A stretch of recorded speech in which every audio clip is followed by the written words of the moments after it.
প্রেম ভক্তি চন্দ্রিকায় ঠাকুর মহাশয় লিখেছেন, মনের স্মরণ প্রাণ মধুর মধুর ধাম, যুগল বিলাস স্মৃতিসার, সাধ্য সাধন এই ইহা বই আর নাই, এই তত্ত্ব সর্ববিধিসার। এই মনের স্মরণই হচ্ছে মধুর মধুর ধামের স্মরণ করা, নবদ্বীপের স্মরণ করা, বৃন্দাবনের স্মরণ করা, রাধা মাধবের লীলার স্মরণ করা, সেই যুগল বিলাসের স্মৃতিসার। যত যত স্মৃতি আছে সর্বশ্রেষ্ঠ স্মৃতি হচ্ছে যুগল বিলাস, তার চিন্তা করা। শ্রী গুরু মহারাজ শিখিয়ে দেবেন, তবেই তো আমরা তাতে সক্ষম হব। দেখুন, এই জন্য ইন্দ্রিয়গুলো বড় শত্রু, বাইরের শত্রু আর কত ক্ষতি করতে পারে। এই ইন্দ্রিয়রূপী মহাশত্রু আমাকে ভজন করতে দিচ্ছে না। কাম কামক্রধাদি নক্রমকরৈঃ কবলীকৃতস্য দুর্বাসনা নিগড়িতস্য নিরাশ্রয়স্য চৈতন্যচন্দ্রো মম দেহি পদাবলম্বনম। চৈতন্য চন্দ্রামৃতে আবার প্রবোধানন্দ সরস্বতী লিখেছেন যে এই কাম ক্রোধাদি নক্র মকর, নক্র মকর মানে কাম ক্রোধকে ভয়ঙ্কর হাঙর কুমিরের সঙ্গে তুলনা করা হচ্ছে। এই ভয়ঙ্কর কাম ক্রোধরূপী হাঙর কুমির আমাকে ছিঁড়ে ছিঁড়ে খেয়ে ফেললো, আমি যে ধ্বংস হয়ে গেলাম, আমি যে শেষ হয়ে গেলাম। দেখুন আচার্য এটা সাধকের স্তরে নেমে না আসলে এই কথা বলা যায় না, আমাদের জন্যই লিখেছেন। কেন? যাতে এই কথাগুলো আমরা কণ্ঠহার করতে পারি, এইগুলোই যাতে আমরা বলতে পারি, যাতে আমাদের দৈন্যের উদ্রেক হয়, যাতে আমরা এই কথাগুলো কীর্তন করতে করতে, এই কথাগুলো শুনতে শুনতেই আমরা অনায়াসেই ভগবৎ চরণে চলে যাই। এই জন্যই আচার্য লিখেছেন সেই কামক্রোধাদি নক্র মকররূপী ভয়ঙ্কর হাঙর কুমির আমাকে ছিঁড়ে ছিঁড়ে খাচ্ছে গোবিন্দ। দুর্বাসনা নিগড়িতস্য, এই সংসার রূপ বিষয়াসক্তিতে স্ত্রী পুত্র তাদের মোহে পড়ে আমি তোমাকে ভুলে গেলাম। ভুলিয়া তোমারে সংসারে আসিয়া পেয়ে নানাবিধ ব্যথা। এই নানাবিধ ব্যথা, নানাবিধ দুঃখ পাওয়ার কারণ কি? কারণ গোবিন্দ তোমাকে ভুলে গেছি। গৌর সুন্দর চৈতন্য চন্দ্র শ্রীমতী রাধারানী তোমাকে ভুলে গেছি, এই জন্য আমার এত দুঃখ। দেখুন, যার জন্যই আসলাম সংসারে, যিনি পাঠালেন যার ভজন করার জন্য, তাকে ভুলে এই যখনই সংসারে আসক্ত হয়ে পড়ব, স্ত্রী পুত্রের মোহে পড়ে যাব, দুঃখ আমাকে পেতেই হবে। এই তার প্রমাণ যে ভুলিয়া তোমারে সংসারে আসিয়া পেয়ে নানাবিধ ব্যথা। ভক্তিবিনোদ ঠাকুর লিখেছেন এই কথা। বৈষ্ণব যদ গৃহে ভুঙ্ক্তে येषां বৈষ্ণব সঙ্গতিঃ ते अपि वः परिहर्यः स्युस्तात् সঙ্গহতা কিলবিষः। কলিপাবনাবতার স্বয়ং ভগবান পরতত্ত্ব সীমা, প্রেম বিলাস বিবর্ত ঘনাকৃতি মরতি, সসম্প্রদায় সহস্রাধি দৈবত, নিখিল নিগম চক্র চূড়ামণি, পরম আনন্দ কন্দ গৌড়িয়ার প্রাণনাথ প্রাণকান্ত প্রাণদ্বৈত প্রাণবল্লভ প্রাণ সর্বস্ব। গৌড়িয়ার হৃদয়াধিদেবতা হৃদয়েশ্বর হৃদয় রাজাধিরাজ, গৌড়িয়ার কুলদেবা পরম কারণিক শ্রী শ্রী নিতাই গৌরাঙ্গের অপ্রাকৃত অনুকম্পায়, শ্রী শ্রী রাধা মাধবের পরমানুকম্পায় 24 প্রহর ব্যাপী অখণ্ড শ্রী শ্রী তারক ব্রহ্ম মহানাম যজ্ঞানুষ্ঠান উৎসব অঙ্গন শ্রী শ্রী গৌরহরি সেবাশ্রম, ভিন্নাবাড়ি, গোপালগঞ্জ। হরিকথার সর্বাগ্রে অস্মদীয় কোটি প্রাণ নির্মঞ্চনীয় শ্রী শ্রীল গুরু মহারাজের শ্রীচরণ ও শতদলে নিরন্তর সশ্রদ্ধ প্রণতি জ্ঞাপন পূর্বক সমস্ত সন্ত ভগবন্ত জ্যেষ্ঠজন, শ্রেষ্ঠজন, মাননীয়জন, পূজ্যজন, সকল শ্রদ্ধাভাজন পিতৃমণ্ডলী, সকল ভক্তিমতী মাতৃমণ্ডলী, সমস্ত ভক্তবৃন্দের চরণযুগল বারংবার বন্দনা করি।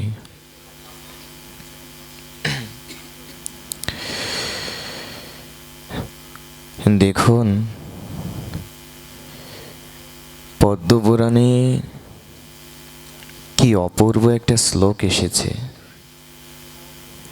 কৃষ্ণ দ্বৈপায়ন বেদব্যাস কি অপূর্ব লিখেছেন।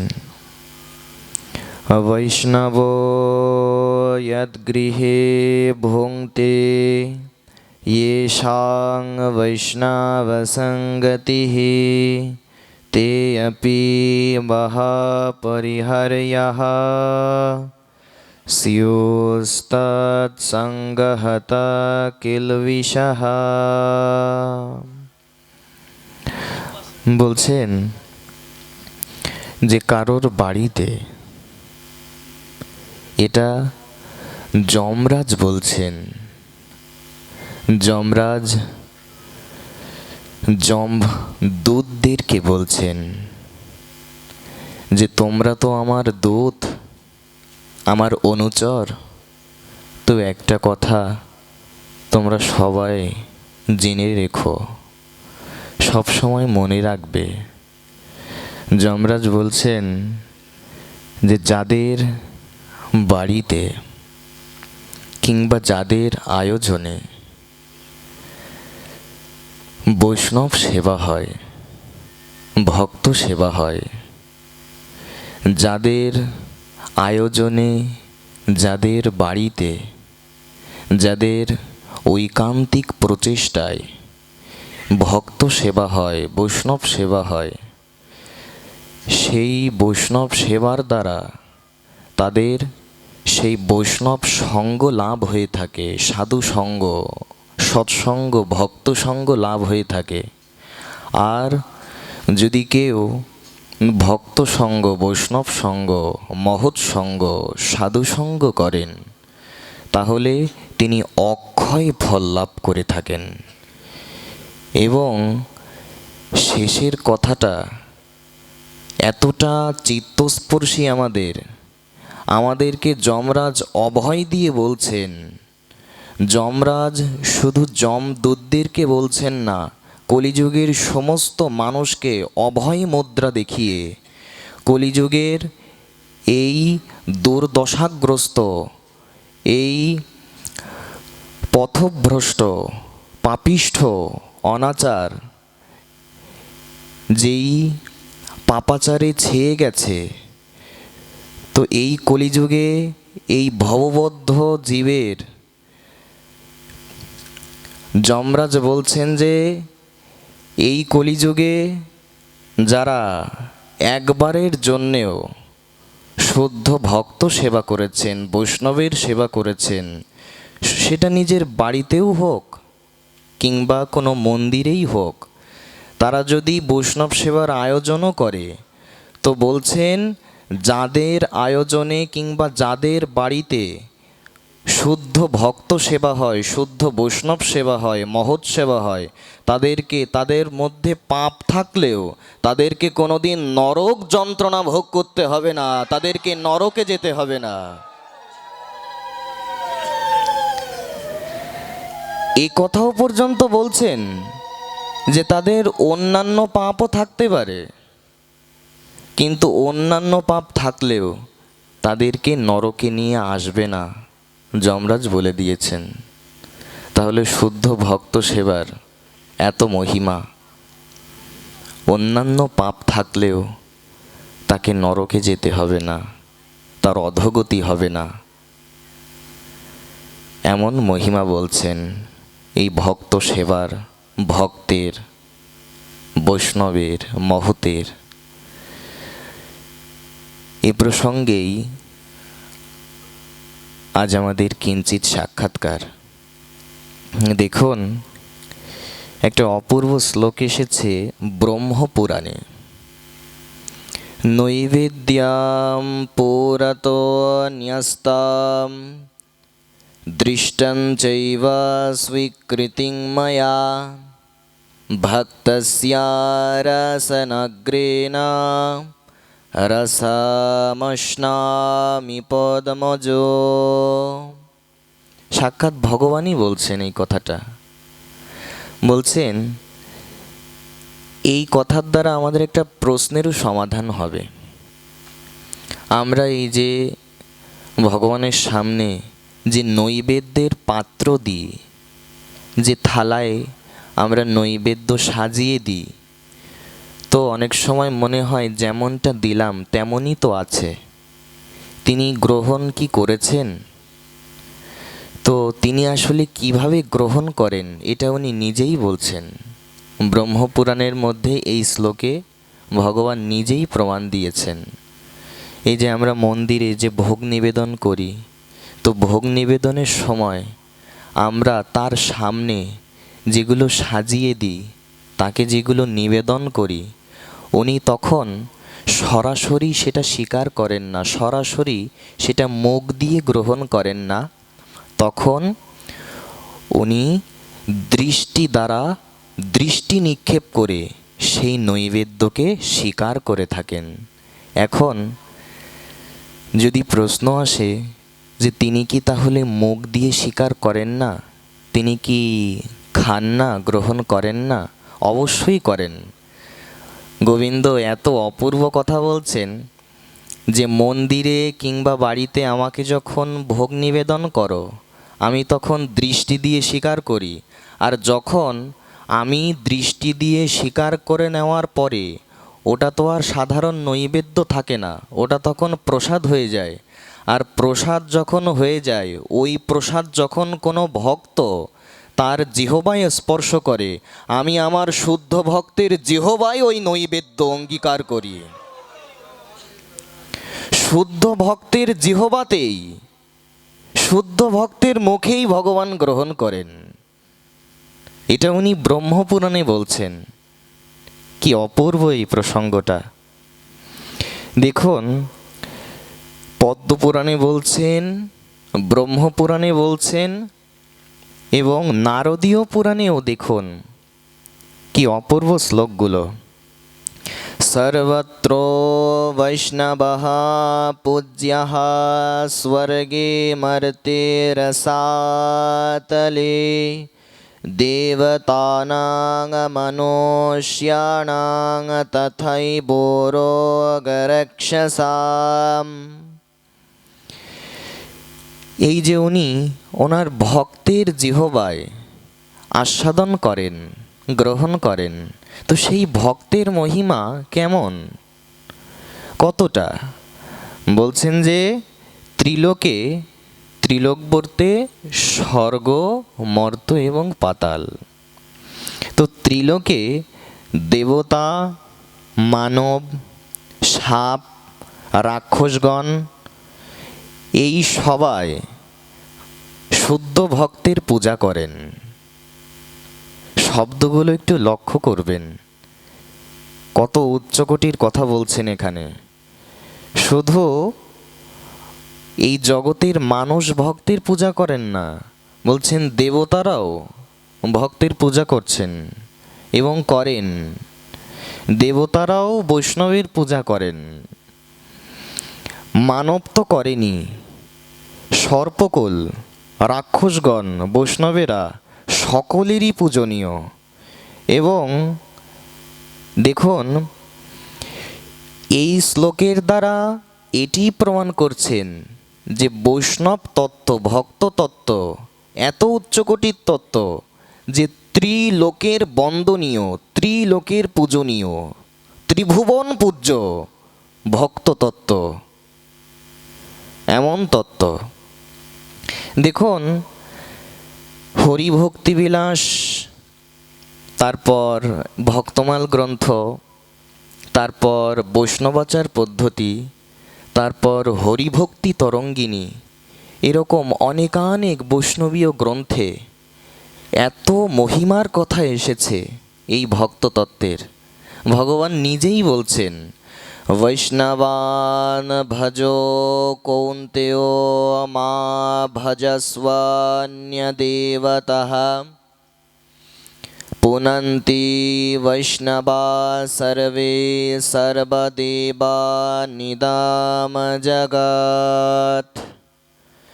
এটা গোবিন্দ বলছেন অর্জুনকে। বলছেন যে হে অর্জুন, শোনো, তুমি যদি কোনো দেবদেবতার পূজা নাও করতে পারো, কোনো অসুবিধা নেই, কিন্তু তুমি ভক্তের পূজা করো, বৈষ্ণবের পূজা করো। চৈতন্য ভাগবত দেখুন কি অপূর্ব কথা বলছেন। আমার পূজা হইতে আমার ভক্তের পূজা বড়, ইহা প্রভো বেদে ভাগবতে কইলেন দড়। দড় মানে দৃঢ়ভাবে। চৈতন্য ভাগবতের আদি খণ্ডের প্রথমেই বলছেন যে আমি স্বয়ং ভগবান, স্বয়ং ভগবান নিজেও স্বীকার করছেন যে আমার পূজার থেকেও আমার ভক্তের পূজা বড়। বেদ ভাগবতে তা স্পষ্ট প্রমাণিত, শাস্ত্রের শ্লোকে তা স্পষ্ট প্রমাণিত, এই তার প্রমাণ। গোবিন্দ নিজেই বলছেন অর্জুনকে, হে অর্জুন, তুমি অন্য কোনো দেবদেবতার পূজা নাই করতে পারো, কোনো অসুবিধা নেই, তুমি ভক্তের পূজা করো। কারণ যদি তুমি ভক্তের পূজা করতে পারো, তুমি যদি বৈষ্ণবের পূজা করতে পারো, তাহলে তোমার কি হবে? এর প্রমাণও শাস্ত্র দিয়েছেন। এই ভক্তমাল গ্রন্থেই সেই প্রমাণ এসেছে। কি বলছেন? হরি ভক্তি রতানয়স্তো হরি বুদ্ধ্যা প্রপূজয়েত, হরি বুদ্ধ্যা প্রপূজয়েত পুনন্তি বৈষ্ণবা সর্বে ব্রহ্মা বিষ্ণু শিবাদয়ঃ। যদি তুমি ভক্তির পূজা করো, বৈষ্ণবীর পূজা করো, তাহলে কি হবে? বলছেন যে তুমি যদি শুধু দেবদেবতার পূজা করো, তাহলে সেই দেবতারই পূজা করা হয়। কিন্তু তুমি যদি বৈষ্ণবের পূজা করো, বৈষ্ণব কেমন তত্ত্ব বললেন? বৈষ্ণব তার সাধন শক্তিতে, ভজন শক্তিতে, তার সেই সাধনার দ্বারা একজন শুদ্ধ ভক্ত তিনি ব্রহ্মা বিষ্ণু এবং মহেশ্বরের থেকেও অধিক মহিমাময় হতে পারেন। এর প্রমাণও দিচ্ছেন। দেখুন, এর প্রমাণও ভক্তমালে দিয়েছেন। বিবোধা কিম পুনঃ সর্বে অজাশত্রা ভবেত যদি ন কোয়পি সমতাং ইয়াতি কৃষ্ণ ভক্তস্য নারদ। এ কথাও পর্যন্ত এসেছে যে একজন শুদ্ধ ভক্ত, একজন গৌর ভক্ত, কৃষ্ণ ভক্ত কোন স্তরের ভক্ত, তার মহিমা কেমন? বলছেন ব্রহ্মা বিষ্ণু শিব একজন শুদ্ধ কৃষ্ণ ভক্তের সমান হতে পারে না, এমন কথা বলছেন। ভক্তমাও তার প্রমাণ। সাক্ষাৎ ত্রিদেব ত্রিনাথ ব্রহ্মা বিষ্ণু মহেশ্বর পর্যন্ত শুদ্ধ কৃষ্ণ ভক্তের সমতুল্য হতে পারেন না। এমন একজন কৃষ্ণ ভক্ত, এমন ভক্তকে, এমন শুদ্ধ ভক্ত, এমন শুদ্ধ বৈষ্ণবকে, বৈষ্ণব সর্বদেবময় দেবমূর্তি, যদি তুমি কোনো শুদ্ধ ভক্তের সেবা করতে পারো তো সমস্ত দেবদেবতারই সেবা করা হয়ে যায়। এই প্রমাণ দিচ্ছেন গোবিন্দ নিজে, ভক্তমাও তার প্রমাণ। এবং যদি কেউ অন্য কোনো পূজা না করে শুধু ভক্তেরই পূজা করে, বিষ্ণু পূজার সঙ্গে সঙ্গে, কৃষ্ণ পূজার সঙ্গে সঙ্গে যদি কেউ বিষ্ণুর ভক্তের, কৃষ্ণ ভক্তের সমারাধনা করে, এইখানে এই কনসেপ্টটা একটু ক্লিয়ার করার দরকার। শুধুমাত্র বৈষ্ণবের নয়, শুধুমাত্র ভক্তের নয়, কৃষ্ণের পূজা করার সাথে সাথে, স্বতন্ত্র রূপে নয়। কারণ কৃষ্ণ নিজেই বলছেন যে আমার প্রকৃত ভক্ত কারা। আদি পুরাণে গোবিন্দ অর্জুনকে বলছেন, কি বলছেন? নমি ভক্ত জনা পার্থ येन ভক্ত জনার্দনে মদ্ভক্তাস্তে येन ভক্তা মদ্ভক্তাস্তে ये ভক্তা মে ভক্তোত্তমামতঃ। গোবিন্দ নিজেই বলছেন এ কথা যে অর্জুন, যারা স্বতন্ত্র রূপে শুধু আমারই ভক্ত, শুধু আমারই সেবা করে, শুধু আমারই পূজা করে, তারা আমার প্রকৃত ভক্ত নয়। কিন্তু যারা আমার পূজা করার সঙ্গে সঙ্গে আমার ভক্তের পূজা করে, তারাই হচ্ছে সর্বশ্রেষ্ঠ ভক্ত। এখানে সেই ভক্তের মহিমাটাই বলছেন। দেখুন, এই জন্য বৈষ্ণব শুদ্ধ ভক্ত ত্রিভুবন পূজ্য। যেমন আমাদের রূপ সনাতন, রূপ সনাতনকে নিয়ে প্রশংসা, রূপ সনাতনের স্তবস্তুতি লিখেছেন শ্রীনিবাস আচার্য ঠাকুর তার ষড় গোস্বাম্য অষ্টকমে। নানা শাস্ত্র বিচারণৈক নিপুণো সদ্ধর্ম সংস্থাপকো লোকানাম হিতকারিণো ত্রিভুবনমান্যো শরণ্যাকরো। দেখুন, এই শ্লোকেও প্রমাণ দিয়েছেন যে রূপ সনাতন তারা ছিলেন ত্রিভুবন পূজ্য ভক্ত। তো এমন শুদ্ধ বৈষ্ণব ত্রিভুবন পূজ্য, দেবতা, রক্ষ, কিন্নর, ত্রিভুবনে যারা যারা আছে সকলেই বৈষ্ণবের পূজা করেন। এমন উচ্চকোটির তত্ত্ব এই ভক্ত তত্ত্ব, যেখানে গোবিন্দ নিজেও বলছেন, যদ্যপি স্বতন্ত্র আমি স্বতন্ত্র বিহার, তথাপি ভক্তবশ স্বভাব আমার। গোবিন্দ বলছেন, আমি স্বতন্ত্র ঈশ্বর, আমি কারোর অধীন নই। কিন্তু আমি যদি এই কথা স্বীকার না করি, আমি অকৃতজ্ঞ হয়ে যাব। গোবিন্দ বলছেন, আমি স্বতন্ত্র ঈশ্বর, কিন্তু এ জগতে আমি একজনের নিকট পরাধীন। একটা তত্ত্ব আছে এই জগতে, আমি কেবল সেই তত্ত্বের কাছে পরাস্ত, পরাভূত। আমি সেই তত্ত্বের নিকট পরাভব স্বীকার করেছি। শ্রীমদ্ ভাগবতেই গোবিন্দ নিজেই বলছেন, অহম ভক্তো পরাধীনো হি স্বতন্ত্র ইব দ্বিজঃ সাধুভীরগ্রস্তহৃদयो ভক্তৈর্ভক্তজনপ্রিয়ঃ। ভাগবতের নবম স্কন্ধের চতুর্থ অধ্যায়ের শ্লোক। বলছেন যে আমি স্বতন্ত্র ঈশ্বর, কিন্তু এ জগতে আমি কারোর অধীন না হলেও আমি এটা সত্য সত্য স্বীকার করছি যে আমি স্বতন্ত্র ঈশ্বর হলেও আমি চিরকাল সদা সর্বদা আমার ভক্তের চরণে আমি বিক্রি হয়ে যাই। আমি আমার ভক্তের বশ, ভক্তের অধীন। এই জন্য বেদ, বেদান্ত, পুরাণ, আমাদের সনাতন ধর্মের ধর্মশাস্ত্র, আমাদের উপনিষদ আমাদের সেই প্রমাণ দিচ্ছেন। বিজ্ঞানানন্দ ঘন সচ্চিদানন্दैकरसे ভক্তি যোগে তিষ্ঠতি। শ্রীল জীব গোস্বামী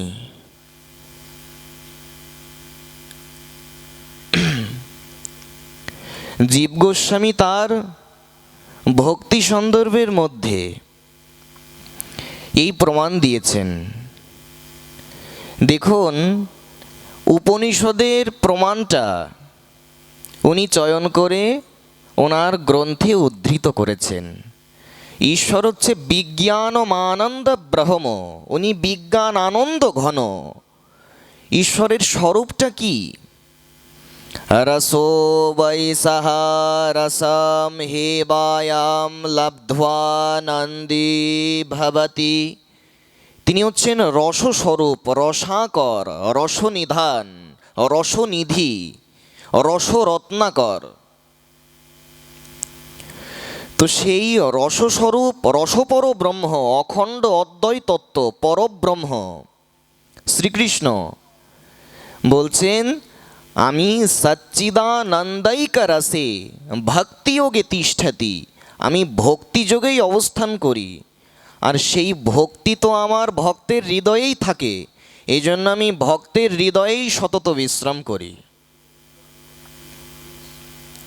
তোমারও হৃদয়ে সদা গোবিন্দ বিশ্রাম। উপনিষদের প্রমাণ দিয়ে এই কথা বলা হচ্ছে। এই জন্য উনি নিজেই স্বীকার করেছেন আমি আমার ভক্তের অধীন। দেখুন, উনি কথাও বলছেন ভাগবতের নবম স্কন্ধের চতুর্থ অধ্যায়ে, তার প্রমাণ রয়েছে।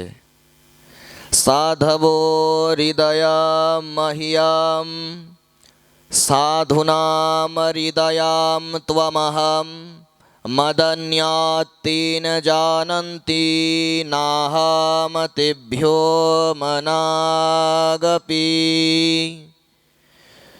ভগবান নিজেই বলছেন যে আমার প্রিয় ভক্তগণ তারা আমাকে ছাড়া কিচ্ছু চিন্তা করতে পারে না। তাদের মনে, তাদের হৃদয় সিংহাসনে সবসময় আমি অধিষ্ঠিত আছি। তারা আমাকে ছাড়া আর কিছুই জানে না, কিছুই বোঝে না। আমার শুদ্ধ ভক্ত। আর আমিও স্বয়ং গোবিন্দ বলছি, আমিও আমার ভক্ত ছাড়া জগতে দ্বিতীয় কিছু জানি না, বুঝি না। ভাগবত প্রমাণ। শ্রীমদ্ ভগবদ গীতায় বলছেন যে বহু জন্মের পরে কোনো ব্যক্তি জানতে পারে কৃষ্ণই সব কিছু, কিন্তু এক জন্মে তো সকলে জানতে পারে না। তার প্রমাণ ব্রহ্মবৈবর্ত পুরাণ। সবাই কথার দিকে একটু মনোযোগ দিয়ে আমরা লক্ষ্য করলেই বুঝতে পারবো যে এই ভক্ত তত্ত্ব আসলে কেমন, কোন স্তরের তত্ত্ব। দেখুন, ব্রহ্মবৈবর্ত পুরাণ কি বলছেন?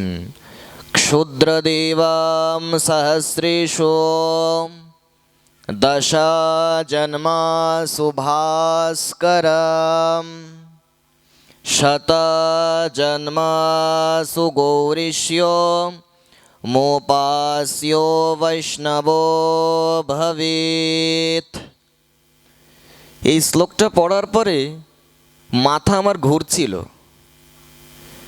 যে এমন শ্লোক, এবং এই কথাটা আমি পূর্বেও বলেছি এবং না বললে আমার হৃদয়েও ভালো লাগবে না, যে কোনো একটা শ্লোক যদি আমি অনুসন্ধান করি, সেটা যে গ্রন্থেরই হোক, যে পুরাণের হোক, সেটা গোবিন্দের কৃপায়, শ্রী গুরু কৃপায় এত দ্রুত আমার সামনে চলে আসে, এটা গোবিন্দের যে অশেষ কৃপার পরিচয়, এতে কোনো সন্দেহ নেই। আপনাদের একটা দৃষ্টান্তই দিই, তাহলে সহজে বুঝবেন। আমি মঙ্গলাচরণের একটা শ্লোক মুখস্থ করার জন্য প্রাণটা বড় আকুল হয়ে উঠেছিল, যে এই শ্লোকটা যে কোনোভাবেই হোক আমাকে মুখস্থ করতেই হবে। এখন আমি সাতক্ষীরায় গেছিলাম, প্রাতঃস্মরণীয় আমারই কাকা মহাশয়, পরম পূজ্য প্রপূজ্য চরণ, বন্দনীয় স্মরণীয় চরণ, আমার অভিভাবক শ্রীগুরু, আমার বর্তমোদ্দেশক শ্রীগুরু পাদ পদ্ম, প্রাতঃস্মরণীয় শ্রীল বিল্লমঙ্গল দেবনাথ কাকা মহাশয়। তো আমি যখন কাকার নিকট গেলাম, কাকা নিজে হাতেই আমাকে একটা গ্রন্থ দিলেন। সেই গ্রন্থ যখন আমি প্রণাম করে আমি পৃষ্ঠাগুলো উল্টালাম, এতদিন ধরে যেই শ্লোকটা খুঁজছিলাম, পাতা উল্টাতে উল্টাতে দেখি সেই শ্লোকটাই এই গ্রন্থের মধ্যে লেখা আছে। এইরকম আমি এই ব্রহ্মবৈবর্ত পুরাণের এই শ্লোকটা আমি মুখস্থ করে রেখেছিলাম, কিন্তু অনর্থগ্রস্ত, তো অনর্থ দশায় আছি, এই জন্য স্থায়ী হয়নি শ্লোকটা, ভুলে গেছিলাম। কিন্তু এই শ্লোকটা আবার আমার মুখস্থ করার জন্য আমি পাচ্ছিলাম না খুঁজে। আমি খুঁজছি কিন্তু আমি কোনোভাবেই পাচ্ছি না শ্লোকটা। কিন্তু দেখি এই যে এখানে পাঠে আসলাম, এই যে গোপালগঞ্জে পাঠে এসেছি, আর এই গোপালগঞ্জে পাঠে আসার আগেই ওই শ্লোকটা পেয়ে গেছি। এটা যে গোবিন্দের, শ্রী গুরুদেবের অশেষ কৃপা এবং শক্তি, তার সব থেকে বড় প্রমাণ। দেখুন, এই ব্রহ্মবৈবর্ত পুরাণের এই শ্লোকটায় কি বলছেন যে ক্ষুদ্রদেবম সহস্রেষু দশা জন্মাসু ভাস্করম শত জন্মা গৌরীস্য মোপস্য বৈষ্ণবো ভবেত। এত অপূর্ব শ্লোক। বলছেন যে হাজার হাজার জন্ম বিভিন্ন ক্ষুদ্র দেবতার পূজা করতে করতে কেটে গেছে। বিভিন্ন ইতু পূজা, মঙ্গলচণ্ডীর পূজা, এরকম 1000 জন্ম মঙ্গলচণ্ডীর পূজা করতে করতে, তারপরে 1000 জন্ম কালী পূজা করতে করতে, কেউ কোনো জন্মে সৌভাগ্যক্রমে কেউ শিবের ভক্ত হতে পারে। এইভাবে 1000 জন্ম, শুধু 1000 নয়, এটা তো শুধু সংখ্যা দিয়ে বোঝানোর জন্য, বহু বহু জন্ম শিবের পূজা করতে করতে কোনো জন্মে কেউ বুঝতে পারে যে নারায়ণই সব কিছু। এইভাবে বহু জন্ম নারায়ণের সেবা করতে করতে কোনো জন্মে কেউ কৃষ্ণের ভক্ত হতে পারে। এইভাবে বহু জন্ম কৃষ্ণের পূজা করতে করতে কেউ রাধারানীর সেবা পূজা, রাধারানীর ভক্ত হতে পারে। এইভাবে রাধারানীর পূজা করতে করতে কোনো জন্মে সে জানতে পারে শ্রীমান মহাপ্রভু স্বয়ং ভগবান। কোনো জন্মে যে সে শ্রীমান মহাপ্রভুর ভক্ত হতে পারে। দেখুন, এই শ্লোকের মধ্যে একটা ক্রম দিয়ে দিয়েছেন। ক্ষুদ্রদেবম সহস্রেষু, 1000 জন্ম ক্ষুদ্র দেবতার পূজা করতে করতে, তারপরে দশা জন্মাসু ভাস্করম, মানে 10 জন্ম। প্রথমে তো 1000 জন্ম ক্ষুদ্র দেবতার পূজা করেছি, তারপরে 10 জন্ম ভগবান সূর্য নারায়ণের পূজা করেছি, তার ভক্ত ছিলাম, সূর্য ভক্ত। সূর্য ভক্ত যারা, তাদেরকে বলা হয় সৌর। তো এইভাবে 10 জন্ম সূর্যের ভক্ত ছিলাম, সূর্যের পূজা করেছি। তারপরে শত জন্ম গৌরীস্য, অর্থাৎ 100 জন্ম ধরে আমি মা দুর্গার ভক্ত ছিলাম, মা দুর্গার পূজা করেছি, শিবের পূজা করেছি, শিবের ভক্ত ছিলাম। এইভাবে বহু জন্ম আর অতিক্রম করে এই জন্মে সৌভাগ্যক্রমে কেউ বৈষ্ণব হওয়ার সৌভাগ্য লাভ করে। এটা এক জন্মে কেউ পারে না। ব্রহ্মবৈবর্ত শ্লোক তার প্রমাণ। সকলে তো তাকে জানতে পারে না, কৃষ্ণই যে স্বয়ং ভগবান পরব্রহ্ম। অবজানন্তি মাং মূঢ়ঃ মানুষাম দেহমাশ্রিতঃ পরম ভাবমজানন্তো মম ভূতমহেশ্বরম। গোবিন্দ নিজেই বলছেন যে আমি যখন আসি পৃথিবীতে, তো তখন অনেকেই আমাকে সাধারণ মানুষ বলে অবজ্ঞা করে, আমাকে চিনতে পারে না। ভগবানের অবতার কালেও ভগবানকে চিনতে পারছেন না, তাহলে কলিযুগে আমরা যে চিনব না সকলেই, এটিই স্বাভাবিক। তো দেখুন, গরুড় পুরাণে কি অপূর্ব শ্লোক এসেছে। গরুড় পুরাণ বলছেন, এই শ্লোকটা দেখুন কি অপূর্ব। এটা হরিভক্তিবিলাস, তারপরে ভক্তমাল গ্রন্থে নাভাজি, লালদাস বাবাজি মহারাজ, কৃষ্ণদাস বাবাজি মহারাজ, তারা এইগুলো লিখে গেছেন। গরুড় পুরাণে বলছেন, সত্রয়াজি সহস্রেভ্যো সর্ববেদান্ত পরাগঃ সর্ববেদান্ত বিৎকোট্যা বিষ্ণু ভক্ত বিশিষ্যতে একন্তিনস্তু বিষ্ণুবানাম বৈষ্ণবানাম সহস্রেভ্যো একন্তিকো বিশিষ্যতে একন্তিনস্তু পুরুষাম গচ্ছন্তি পরমাম পদম। গরুড় পুরাণ বলছেন, সত্রয়াজি সহস্রেভ্য, 1000 যাজ্ঞিক, 1000 যাজ্ঞিক ব্রাহ্মণ থেকে, কত বলা হলো? 1000 যাজ্ঞিক ব্রাহ্মণ থেকে সত্রয়াজি সহস্রেভ্য সর্ববেদান্ত পরাগঃ, 1000। সবাই আমরা কথার দিকে একটু লক্ষ্য করার চেষ্টা করি, কথার দিকে একটু সকলে ধ্যান দিই। 1000 যাজ্ঞিক ব্রাহ্মণ থেকে একজন বেদান্তবিদ ব্রাহ্মণ শ্রেষ্ঠ,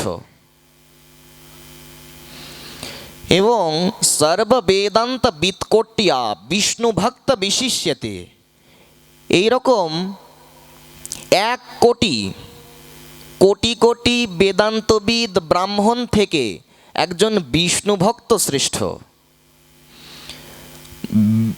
আর বৈষ্ণবানাম সহস্রেভ্য একান্তিকো বিশিষ্যতে, এরকম 1000 বিষ্ণু ভক্তের থেকে একজন একান্তি ভক্ত শ্রেষ্ঠ। আর এরকম একান্তি ভক্তের মধ্যে কৃষ্ণ ভক্তই হচ্ছে সর্বশ্রেষ্ঠ। দেখুন, ভাগবতেও প্রমাণ দিয়েছেন, প্রায় মুমুক্ষবস্তেষাং কেচনৈব দ্বিজোত্তমঃ সো দুর্লভা প্রশান্তাত্মা কোটিষ্বপি মহামুনিঃ। ভাগবত এই ভক্তের মহিমা জানাচ্ছেন, বলছেন প্রায় মুমুক্ষবস্তেষাং,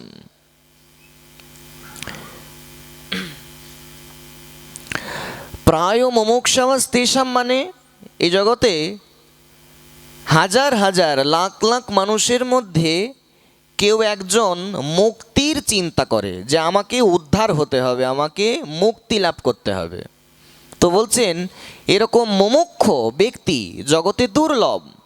প্রায় মুমুক্ষবস্তেষাং কেচনৈব দ্বিজোত্তমঃ, আর সুদুর্লভা প্রশান্তাত্মা কোটিষ্বপি মহামুনি, এই রকম এক দুইজন মুমুক্ষ ব্যক্তি না, এইরকম জগতে যদি এই যে যারা চিন্তা করে একটু পৃথিবীতে আমি যখন এসেছি, আমাকে যে কোনোভাবেই হোক পৃথিবীতে আমি কী জন্য এলাম, কেন এলাম, আসার উদ্দেশ্য কি, আমাকে কেন পাঠালেন, আমাকে কেন পৃথিবীতে পাঠানো হয়েছে, আমার কর্তব্য কি। তো এরকম এই চিন্তা, এটা তো সকলের আসে না, এই বিবেক তো সকলের কাজ করে না। তো বলছেন এরকম লক্ষ লক্ষ হাজার হাজার মানুষের মধ্যে কারোর একজনের জাগ্রত হয় যে আমাকে মুক্তি লাভ করতে হবে, মোক্ষ লাভ করতে হবে। আর এই রকম হাজার হাজার লাখ লাখ মুক্তিকামী মোক্ষকামী ব্যক্তির মধ্যে সৌভাগ্যক্রমে কেউ একজন মুক্ত হতে পারে। সবাই আমরা কথার দিকে লক্ষ্য করি, এই রকম 1,00,000 হাজার হাজার লাখ লাখ মোক্ষকামী ব্যক্তির মধ্যে সৌভাগ্যক্রমে একজন মুক্ত হতে পারে। আর এই রকম কোটি কোটি মুক্তের মধ্যে কেউ কোনো জন্মে সুদুর্লভ কৃষ্ণ ভক্ত হয়ে জন্মগ্রহণ করতে পারে। ভাগবত কি প্রমাণ দিচ্ছেন, এত অপূর্ব অসাধারণ। এই জন্য ভক্ত তত্ত্ব, বৈষ্ণব তত্ত্ব, কৃষ্ণ ভক্ত এত উচ্চ কক্ষায়, সর্বোচ্চ কক্ষায় সমাসীন। দেখুন এই শ্লোকগুলোই প্রমাণ করছে যে ভক্ত তত্ত্ব কোন স্তরের। দেখুন এই যে শুদ্ধ ভক্ত, এই যে কৃষ্ণ ভক্ত বৈষ্ণব, তাদের আপনি হয়তো আপ্যায়ন করতে পারছেন না, হয়তো তাদের সেবাও করতে পারছেন না, কিন্তু যদি কোনো শুদ্ধ ভক্তকে আপনি মনে মনে চিন্তাও করেন, কি করতে বললেন, মনে মনে চিন্তাও যদি কেউ করেন, এর যে মহিমা বলেছেন শুনলে আমাদের মাথা ঘুরবে, যে এত অপার এবং অশেষ মহিমা। সামনাসামনি হয়তো শুদ্ধ ভক্তকে আপনি সেবাও করতে পারেননি, কিন্তু হয়তো মনে মনে চিন্তা করছেন যদি এনাকে একটু সেবা করতে পারতাম। আপনি চিন্তা মাত্রটুকু করেছেন। হরিভক্তি বিলাস দেখুন কি অপূর্ব কথা বলছেন, येषां स्मरणमात्रेण पापो लक्षशतानि च दह्यन्ते नात्र सन्देहो वैष्णवानां महात्मनां। হরিভক্তি বিলাস বলছেন যদি আপনি একবারের জন্যেও শুদ্ধ ভক্তকে, কোনো বৈষ্ণবকে সরাসরি আপনি সেবা করতে পারেননি, যদি আপনি মনে মনে একবারের জন্যেও, অল্প কিছুক্ষণের জন্যেও কোনো বৈষ্ণবকে, কোনো কৃষ্ণ ভক্তকে, কোনো শুদ্ধ ভক্তকে যদি মনে মনেও চিন্তা করতে পারেন, তো তৎক্ষণাৎ সেই মুহূর্তে আপনার শত লক্ষ পাপ নাশ হয়ে যাবে। এটা কোন স্তরের মহিমা বলছেন। এখনো আমি তো সেবা করতে পারিনি, তাহলে চিন্তা করেছি, এই চিন্তা করার সঙ্গে সঙ্গে আমার শত লক্ষ মানে 100 লক্ষ পাপ নাশ হয়ে যায়, দূরীভূত হয়ে যায়, শুধু মনে মনে ভক্তকে চিন্তা করলে। তাহলে সরাসরি যারা সেবা করেন তাদের কি মহিমা, সহজেই অনুমেয়।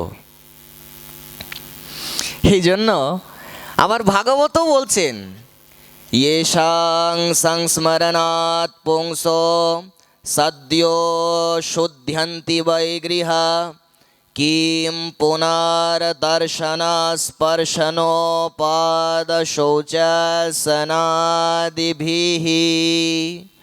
ভাগবতের প্রথম স্কন্ধের অধ্যায় নাম্বার 19 শ্লোক নাম্বার 33।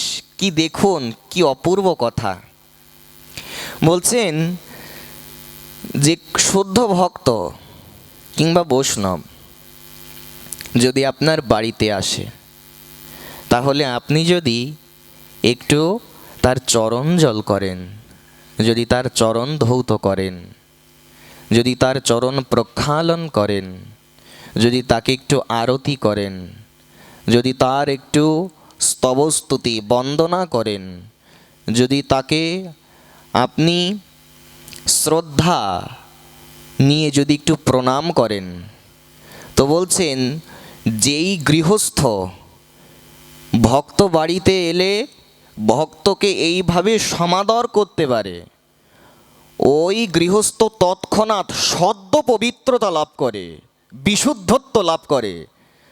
আর যেই গৃহস্থের বাড়িতে ভক্তের পদার্পণ হয়, ওই গৃহে যদি কোনো গৃহ দোষ থাকে, বাস্তু দোষ থাকে, তো ওই গৃহের সমস্ত দোষ পর্যন্ত কেটে যায়। এমনকি যদি কোনো ভক্ত কোনো গৃহস্থের বাড়িতে চরণধুলি দেয়, তো সেই ভক্ত যখন গৃহস্থের বাড়ি থেকে ফিরে আসে, খালি হাতে ফিরে আসে না, সেই গৃহস্থের 100 জন্মের পাপ নিয়ে তাই ফিরে আসে। হরিভক্তি বিলাস তার প্রমাণ দিচ্ছেন। এই প্রত্যেকটা শ্লোক, এইগুলো সব থেকে বড় প্রমাণ যে ভক্ত তত্ত্ব কোন স্তরের, বিশেষ করে বৈষ্ণব তত্ত্বের, ভক্ত তত্ত্বের, কৃষ্ণ ভক্তের কেমন মহিমা। এইভাবে দেখুন, এই ভক্তমাল গ্রন্থেই প্রমাণ দিয়েছেন। ভক্তমাল গ্রন্থে বলছেন, यस्या भागवतां चिह्नां परिदृश्यां तु हरिर्मुनि गीयते च कलौ देवा ज्ञास्ते नास्ति संशयः। বলছেন এই কলিযুগে যদি কোনো ব্যক্তির কপালে যদি তিলক দেখা যায়, কি দেখা যায়? তিলক দেখা যায়। তিলককে হরি মন্দিরও বলে। যদি কারোর ললাটে কপালে তিলক থাকে, যদি এই কলিযুগে কারোর গলদেশে, গলায়, কণ্ঠে যদি তুলসীর মালা থাকে, তো বলছেন, এটা ভক্তমাল গ্রন্থে বলছেন প্রমাণ দিয়ে, তো বলছেন তাকে সাধারণ মানুষ বলে জানবে না। এই কলিযুগে যাদের কপালে হরি মন্দির বা তিলক থাকে, যাদের গলায় তুলসীর মালা থাকে, তারা সাধারণ মানুষ না, এরা সাক্ষাৎ প্রত্যক্ষ দেবতা। এদেরকে প্রত্যক্ষ দেবতা বলা হচ্ছে। ভক্ততত্ত্বের এমন মহিমা। এই জন্য এইভাবে অসংখ্য শ্লোক, অসংখ্য প্রমাণ দিচ্ছেন আমাদের শাস্ত্র।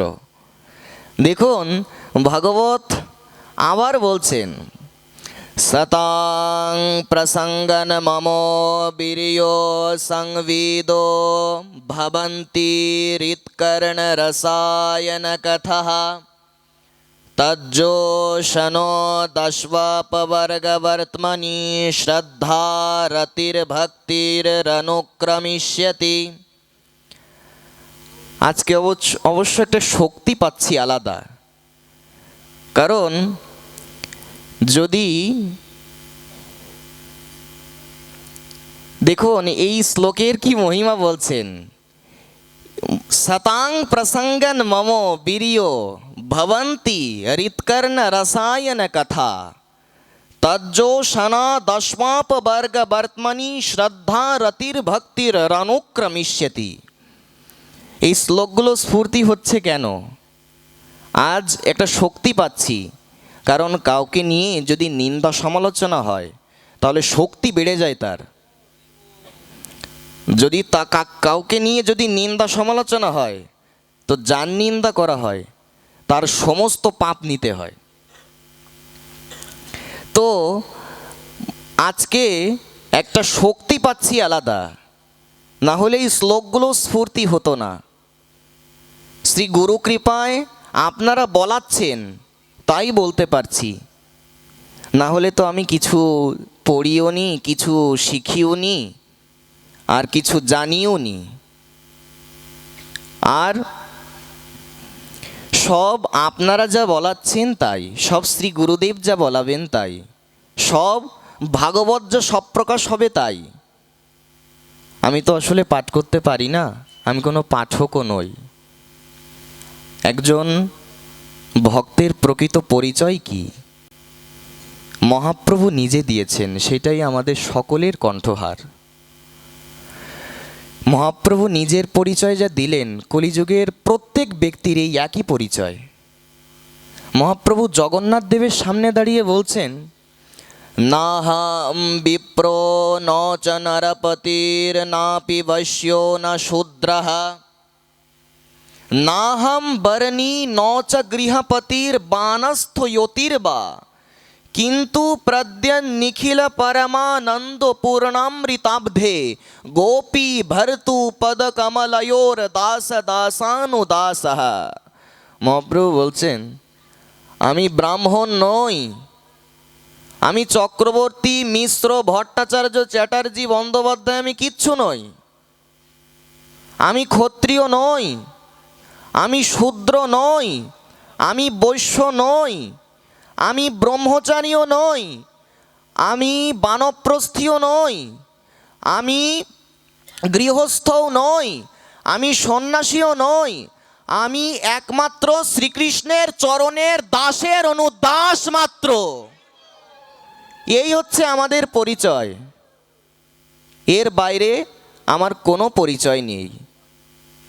আমি আপনাদের দাস মাত্র। কখনো এই অভিমান যেন না আসে যে আমি পাঠক, তাহলেই ভজন নষ্ট হয়ে যাবে। দেখুন, এই হচ্ছে আমাদের প্রকৃত পরিচয়। আমরা সকলেই গোবিন্দের দাস। এবং মহাপ্রভু যে পরিচয় দিলেন, সরাসরি কৃষ্ণের দাস না, গোপী ভর্তু পদ কমলয়োর দাস দাসানুদাস। মানে আমি শুধু ভক্তের দাস না, আমি ভক্তের দাসানুদাসেরও দাস। তার মানে আমি শুধু সরাসরি আপনাদের দাস হওয়ারও আমার যোগ্যতা নেই। মহাপ্রভু আমাদের যা শেখালেন, এটাই আমাদের সকলের কণ্ঠহার। আপনাদের দাস হওয়ারও যোগ্যতা নেই আমার। আপনাদের যে জুতা, পায়ে যে স্যান্ডেল, সেই স্যান্ডেল হওয়ারও যোগ্যতা নেই আমার। আপনাদের চরণের একটা নখের যোগ্যতা, একটা রেণু করার যোগ্যতা নেই আমার। শুধু আপনারা কৃপা করে আপনারা বসিয়েছেন, আপনারা যা বলাবেন, শ্রী গুরুদেব মহৎ কৃপায় ভাগবত যা স্ফূর্তি সপ্রকাশ হবে, এর বাইরে আমি একটা কথাও বলতে পারবো না। সব আপনাদের কৃপাই হবে। আপনাদের দাস হওয়ারও যোগ্যতা নেই আমার। আপনাদের দাসের দাসের দাসের দাসের দাসের দাসের অনুদাস মাত্র। ভক্তের পরিচয় তো এই, মহাপ্রভু এই শেখালেন। যদি আমরা এইভাবে আমরা চলতে পারি, আমরা অতি দ্রুত ভক্তি রাজ্যে এগিয়ে যেতে পারব। এগুলোই আমাদের কণ্ঠহার। দেখুন, চৈতন্য ভাগবত বলছেন, অল্প ভাগ্যে দাস নাহি করেন ভগবান। যাদের টাইটেল দাস, এটা অল্প ভাগ্যে হওয়া যায় না। আগে হয় মুক্ত সর্ববন্ধ নাশ, তবে তো সে হইতে পারে শ্রীকৃষ্ণের দাস। কৃষ্ণের কৃপা না হলে, শ্রী গুরু কৃপা না হলে আমি স্বতন্ত্র রূপে আমার চক্রবর্তী টাইটেলটাও আমি মুছতে পারবো না। এটা শ্রী গুরুদেব যতদিন না দিচ্ছেন। অনেকেই হয়তো একটু কষ্ট পান যে ভক্তি রাজ্যে তো এরকম ব্রাহ্মণের টাইটেল চলে না, তাহলে এগুলো কেন? আমি নিজে যদি স্বতন্ত্র রূপে কিছু করতে চাই, তাহলে আমার গুণ আনুগত্য কোথায়? শিষ্য একজন পতিব্রতা স্ত্রী যেমন স্বামীর আদেশ ছাড়া একটা কিছু করতে পারে না, ঠিক তেমন শিষ্যের জীবনটাও তাই। গুরু আদেশ ছাড়া সে স্বতন্ত্র রূপে কিচ্ছুই করতে পারে না। এজন্য আমি নিজে যদি এখন চক্রবর্তী ফেলে দিয়ে যদি দাস লাগাই, এতেও আমার কথা শুনতে হবে।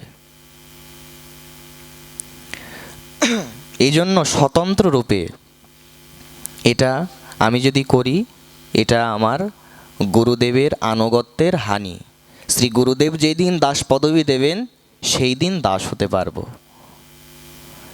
দেখুন, এই জন্য অল্প ভাগ্যে কেউ দাস হতে পারেন না। অল্প ভাগ্যে দাস নাহি করেন ভগবান, আগে হয় মুক্ত সর্ববন্ধ নাশ, তবে তো সে হইতে পারে শ্রীকৃষ্ণের দাস।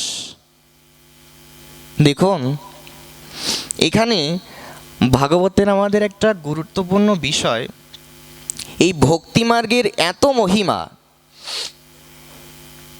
যে ভক্তিমার্গের এত মহিমা ভাগবত বলছেন, হরিভক্তি বিলাসেও বলছেন, বিশ্বনাথ চক্রবর্তী ঠাকুর মাধুর্য কাদম্বিনী রাগবর্ত্ম চন্দ্রিকাতেও লিখেছেন।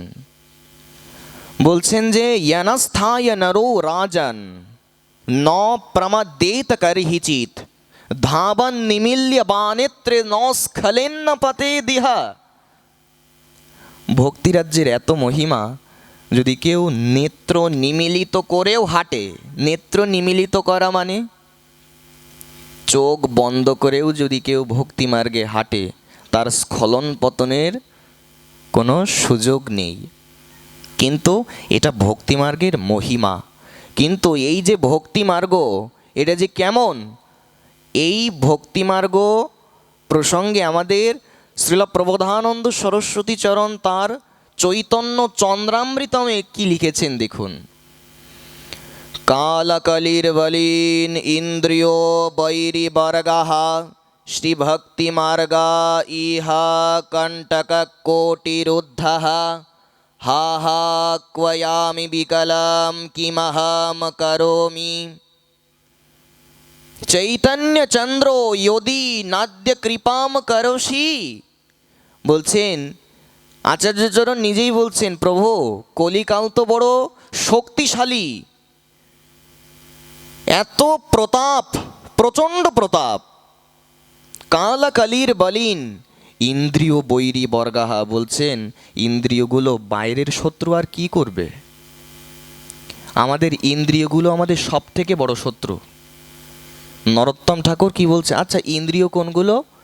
এই যে আমাদের যে রসনেন্দ্রিয় জিহবা, এই সব সময় আমরা এই জগতে ভোগমুখী আমাদের ইন্দ্রিয়টা। নরোত্তম ঠাকুর লিখেছেন, নরোত্তম ঠাকুর তার প্রেম ভক্তি চন্দ্রিকায় এই কথাই লিখছেন। দেখুন, উনি নিত্যসিদ্ধ পার্ষদ হয়েও উনি অনর্থগ্রস্তের মতন কথা বলছেন। কথাগুলো আমাদের জন্যই তো লিখেছেন। নরোত্তম ঠাকুর বলেছেন যে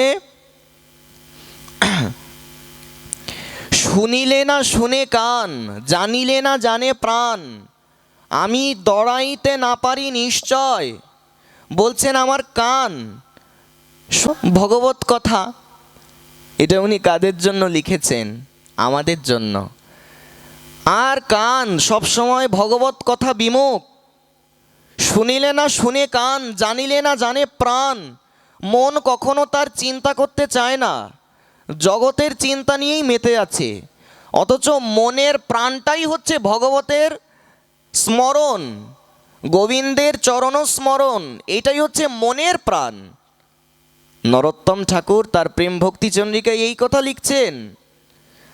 প্রেম ভক্তি চন্দ্রিকায় ঠাকুর মহাশয় লিখেছেন, মনের স্মরণ প্রাণ মধুর মধুর ধাম, যুগল বিলাস স্মৃতিসার, সাধ্য সাধন এই ইহা বই আর নাই, এই তত্ত্ব সর্ববিধিসার। এই মনের স্মরণই হচ্ছে মধুর মধুর ধামের স্মরণ করা, নবদ্বীপের স্মরণ করা, বৃন্দাবনের স্মরণ করা। রাধা মাধবের লীলার স্মরণ করা, সেই যুগল বিলাসের স্মৃতি সার যত যত স্মৃতি আছে, সর্বশ্রেষ্ঠ স্মৃতি হচ্ছে যুগল বিলাস, তার চিন্তা করা।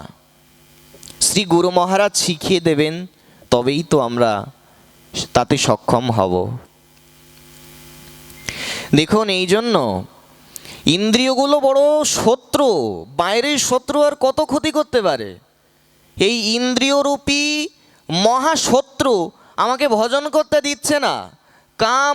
কামক্রধাদি নক্রমকরৈঃ কবলীকৃতস্য দুর্বাসনা নিগড়িতস্য নিরাশ্রয়স্য চৈতন্যচন্দ্রো মম দেহি পদাবলম্বনম।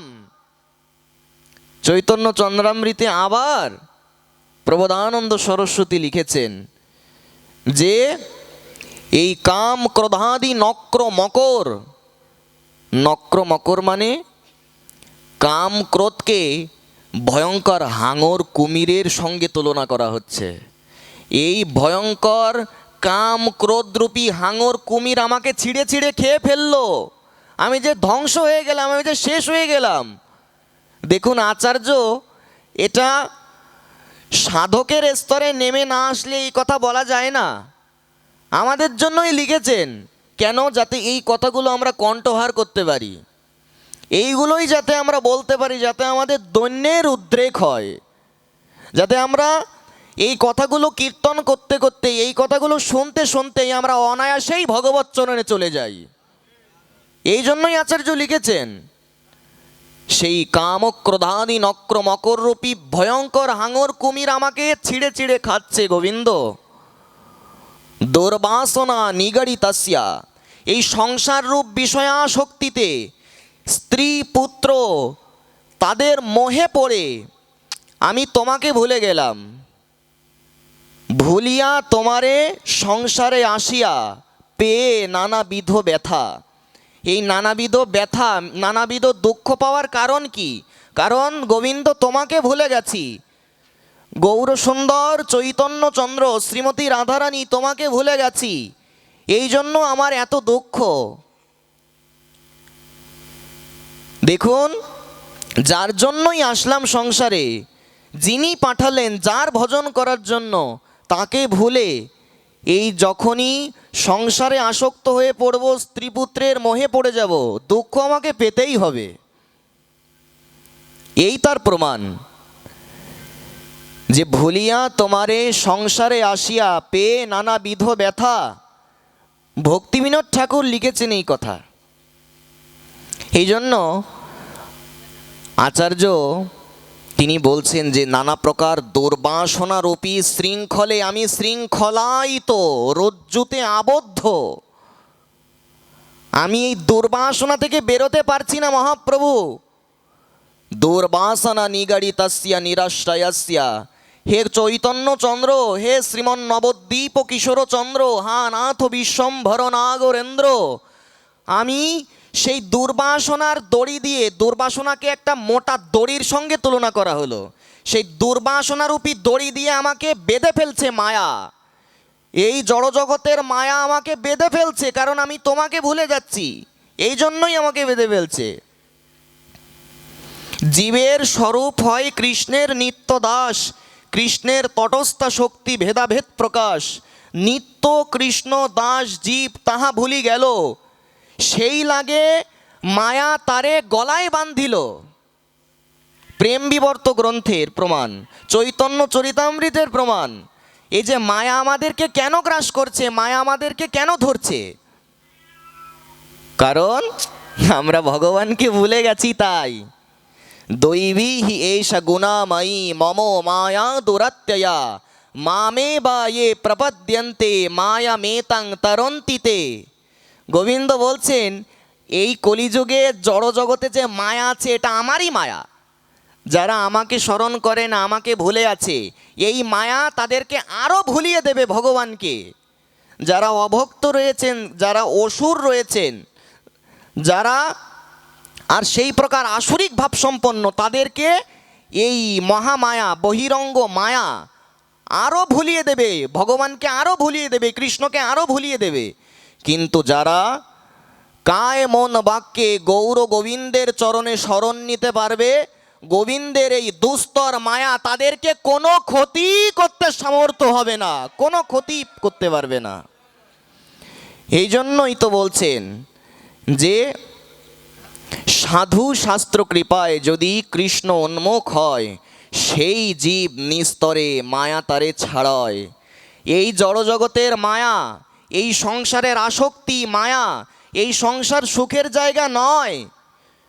শ্রীমদ্ ভগবদ গীতা বলছেন দুঃখালয়ম, এটা দুঃখের আগার, দুঃখের আলয়। আমরা কারাগারে আছি, যতদিন না পর্যন্ত আমাদের সংসারে গোবিন্দের ভজন না হচ্ছে আমরা কারাগারেই আবদ্ধ থাকব।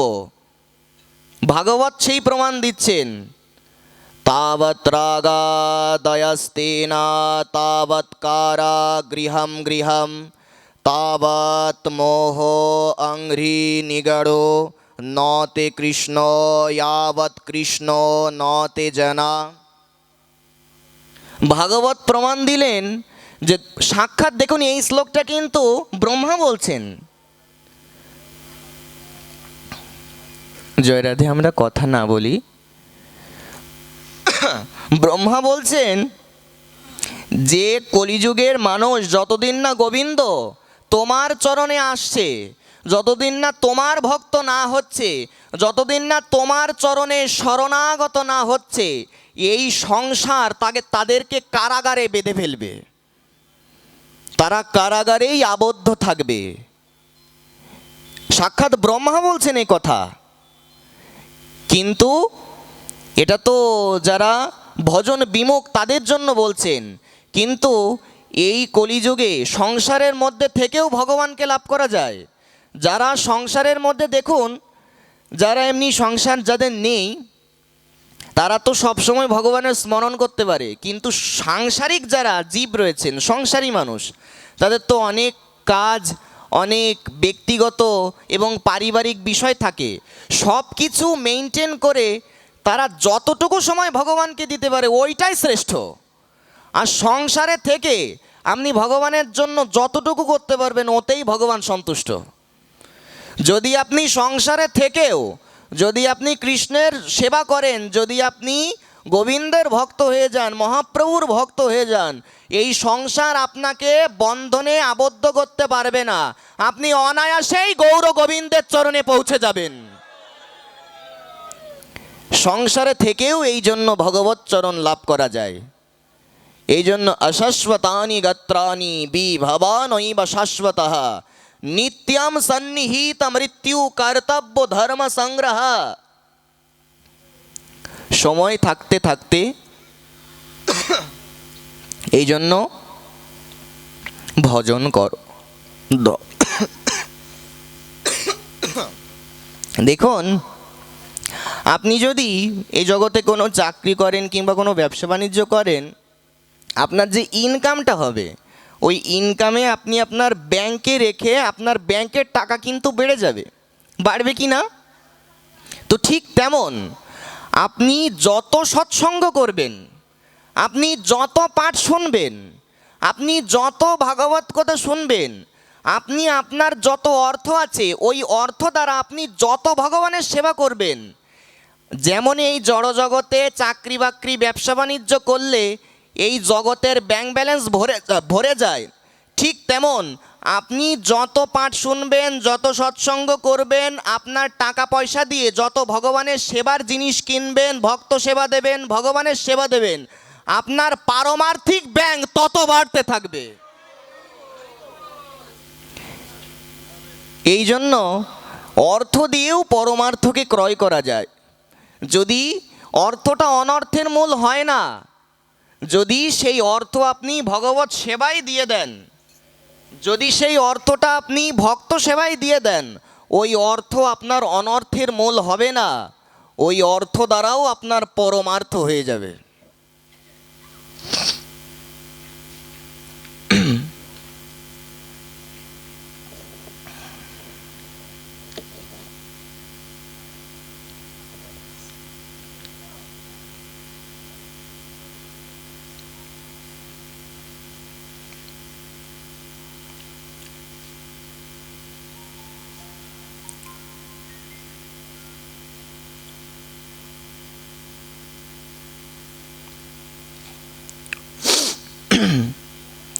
এই জন্য অর্থের এইভাবে সদ্ব্যবহার করা যায়। যেমন পদ্মপুরাণে কিংবা ভাগবতে উপার্জিত যে অর্থ, ইনকামকে 4 ভাগে ভাগ করার কথা রয়েছে। কত ভাগে? 4 ভাগ। একটা ভাগ নিজের ব্যাংকে রাখুন নিজের জন্য, একটা ভাগ আপনার মা বাবার জন্যে দিন, একটা ভাগ আপনার স্ত্রীর জন্য রাখুন, পুত্রের জন্য রাখুন, এই 3 ভাগ। আর একটা ভাগ ভগবত সেবায় দিতে হয়। যদি এইভাবে ভগবত সেবায় দিতে পারেন, আপনার অর্থ শুদ্ধি হয়ে যায়। আর অর্থ শুদ্ধ হলে আপনার সেবাটাও শুদ্ধ হবে। এই জন্য এইভাবে অর্থের সদ্ব্যবহার করতে হয়, তাহলে আর অর্থ অনর্থ হয়ে যায় না। এই যে এত অপূর্ব যে আয়োজন মহানামযজ্ঞানুষ্ঠানের এই অধিবাসে, এই কলিযুগে নামের মহিমা দুটো কথাই বলা যায় না, এত মহিমা। কিন্তু ভাগবত পাঠে, ভাগবতের থেকেই প্রমাণ যদি আমরা অনুসন্ধান করি, ভাগবতেই প্রমাণ রয়েছে যে নামের কত মহিমা। ভাগবতের 18,000 শ্লোক রয়েছে। কতগুলো? জোরে বলি, 18,000। সেই 18,000 শ্লোকের একেবারে শেষ শ্লোক যেটা, নাম সংকীর্তনং ইয়স্য সর্বপাপ প্রণোষণম প্রণাম দুঃখ শামনস্তম নমামি হরিম পরম। ভাগবতের 12 স্কন্ধের এই শ্লোকটা একেবারে 18,000 শ্লোকের শেষ শ্লোক। বলছেন ভগবানকে কলিযুগে দুটো জিনিস দিয়ে অনায়াসে লাভ করা যায়, অত্যন্ত সহজেই লাভ করা যায়। নাম ও সংকীর্তনম ইয়স্য, যদি কেউ নাম সংকীর্তন করে এবং যদি কেউ আয়োজনও করে, সেও ফল পাবে, কিন্তু একা নয়। যদি কেউ হরিনাম জপ করে, যদি কেউ নাম যজ্ঞ যদি কেউ করে, যিনি অর্থ দিয়ে করাবেন, যার অর্থায়নে হবে, তিনিও কৃপা পাবেন। এবং নাম সংকীর্তনম ইয়স্য সর্ব পাপ প্রণাশনম, আপনার যত যত পাপ আছে, পাপ কিন্তু বিভিন্ন প্রকার, যেমন অনুপাপ রয়েছে, তারপরে পাপ রয়েছে, তারপরে মহাপাপ রয়েছে, এভাবে পাপও বিভিন্ন প্রকার রয়েছে।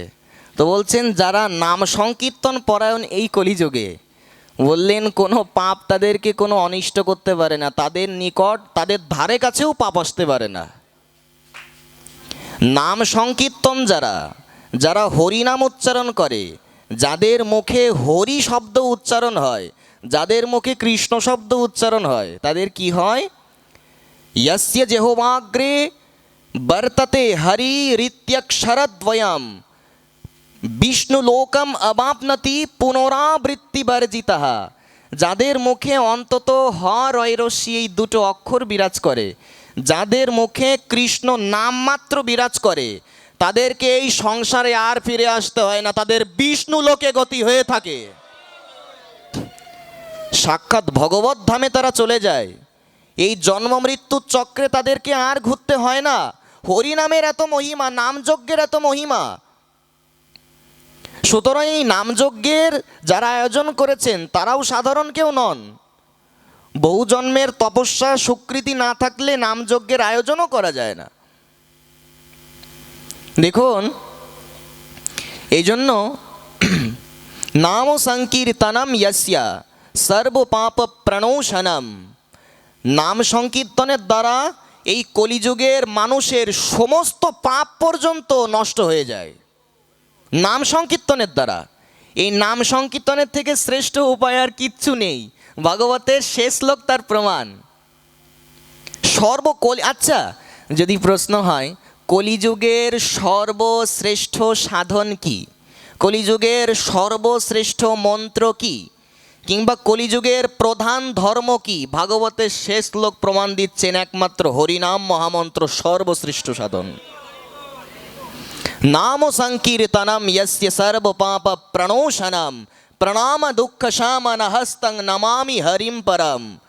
এই কলিযুগে যদি কেউ নাম সংকীর্তন পরায়ণ হতে পারেন, যদি কেউ গোবিন্দকে একবার মাত্র প্রণাম করেন, তার কি হবে দেখুন। শুধু ভাগবত না, হরি ভক্তিবিলাসও বলছেন একপি কৃষ্ণস্য কৃত প্রণামো দশস্বমেধা বভ্রেণ তৈর্ন তুল্যঃ। দশস্বমেধি পুনরেতি জন্ম কৃষ্ণ প্রণামী ন পুনর্ভবায়ঃ। হরি ভক্তিবিলাস বলছেন বেশি না, একবার যদি আপনি গোবিন্দকে প্রণাম করেন, এর কি মহিমা। বলছেন কলিযুগে তো অশ্বমেধ যজ্ঞ নিষিদ্ধ, আমাদের সামর্থ্যও নেই, অনেক আয়োজন করতে হয়, আমরা টাকা পয়সাতেও পারবো না, কোটি টাকাতেও হবে না এত বড় যজ্ঞ। তো সেই যুধিষ্ঠির মহারাজ করতেন। তো দাপর যুগে হতো অশ্বমেধ যজ্ঞ, বিভিন্ন যজ্ঞ, রাজস্ব যজ্ঞ, বাজপেয় যজ্ঞ, গোমেদ যজ্ঞ আদি অন্যান্য যুগে হতো, কলিযুগে নিষিদ্ধ, ব্রহ্মবৈবর্ত পুরাণে লেখা আছে। তো বলছেন এই রকম অশ্বমেধ যজ্ঞ যার বিশাল আয়োজন, এইরকম অশ্বমেধ যজ্ঞও যদি কেউ 10 বার করে ভগবানের উদ্দেশ্যে সৎকর্ম হিসেবে, 10 বার অশ্বমেধ যজ্ঞ করলেও তাকে আবার পৃথিবীতে আসতে হবে। কিন্তু কেউ যদি একবার মাত্র গোবিন্দকে প্রণাম করে, তাকে এই সংসারে দ্বিতীয়বার আর ফিরে আসতে হবে না।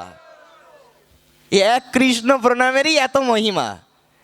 এই জন্য কলিযুগে সহজেই ভগবানকে লাভ করার সব থেকে সহজ রাস্তা এই নাম সংকীর্তন, হরিনাম মহাযজ্ঞানুষ্ঠান, ভগবানকে প্রণাম করা।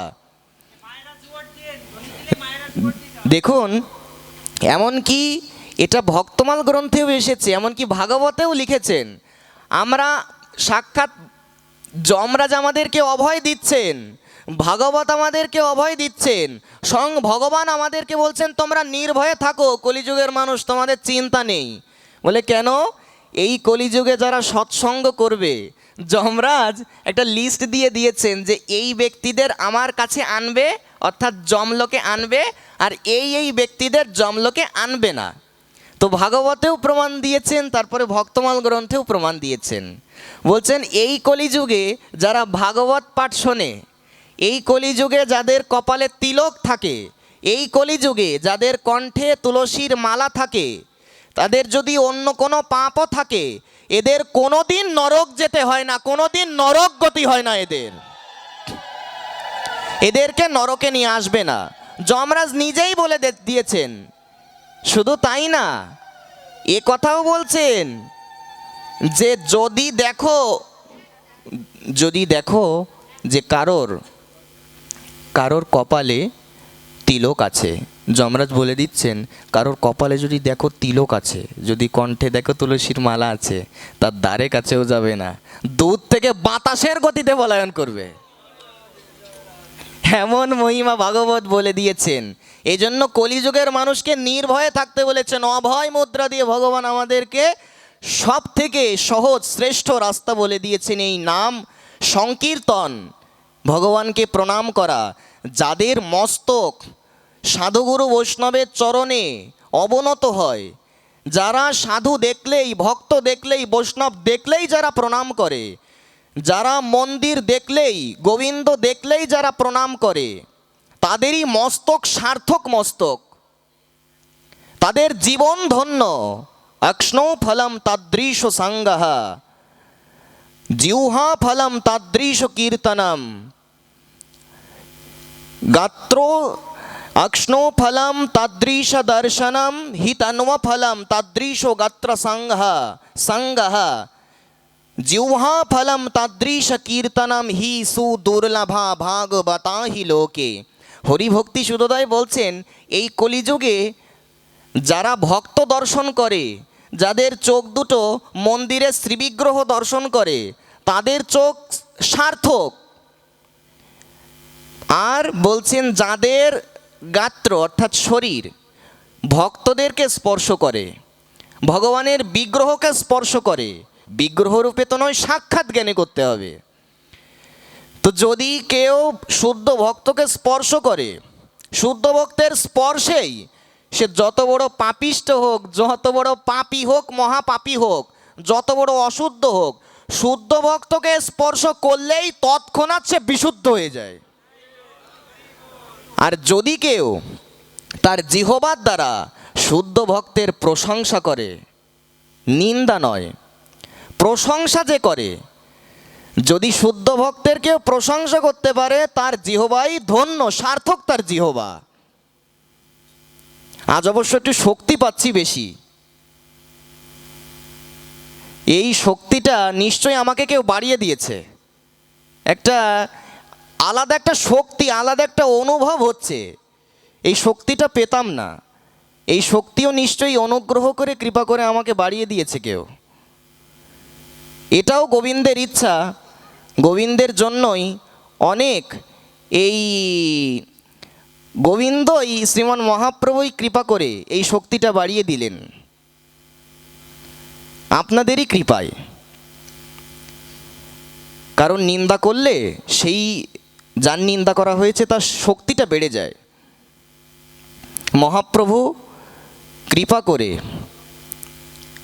সামনে পথ দেখাচ্ছেন, কারণ আপনাদের দাসানো দাস হয়ে আপনাদের চরণ তলেই যাতে মস্তক অবনত থাকে, এই মনোভাব মানসিকতা নিয়েই যেন সারা জীবন চলতে পারি, মহাপ্রভুই অনুপ্রেরণাটা দিচ্ছেন।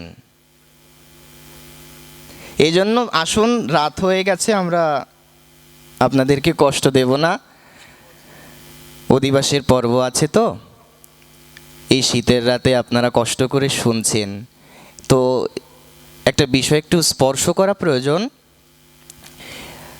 গতকাল যে এই যে কি একাদশী ছিল, সবাই বলুন, মোক্ষদা একাদশী বা মোক্ষদা একাদশী। তো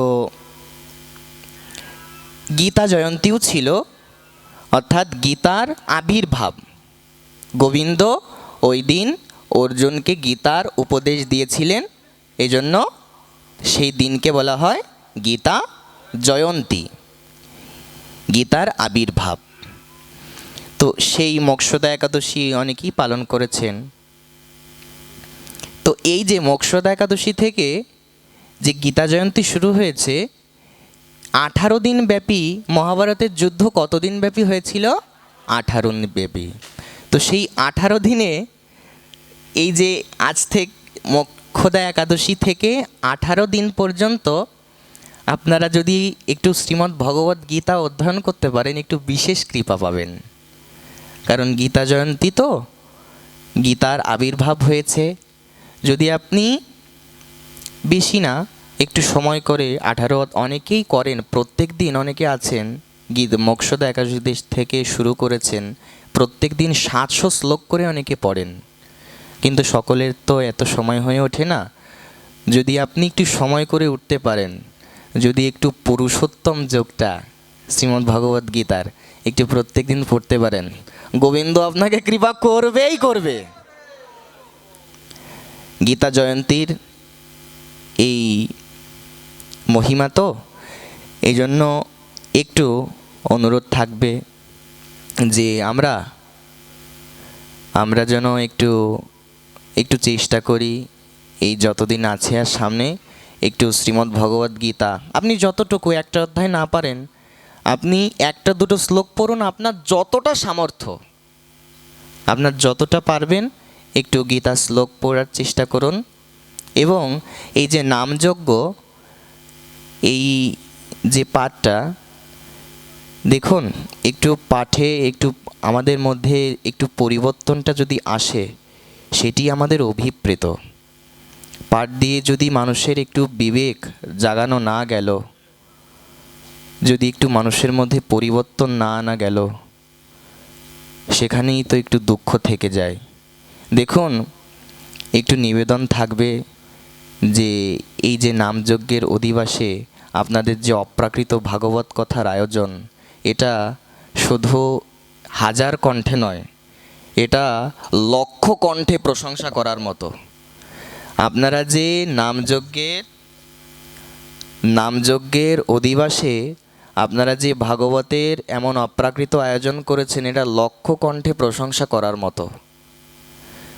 তো নিবেদন থাকবে যে আমরা যেন একটু, যারা হরিনাম জপ শুরু এখনো করিনি, আমাদের তো একটাই গতি, নামই তো, এই জন্য, এবং শেষের দিনও আমাদেরকে তো হরিনাম করতে করতেই নিয়ে যাওয়া হবে।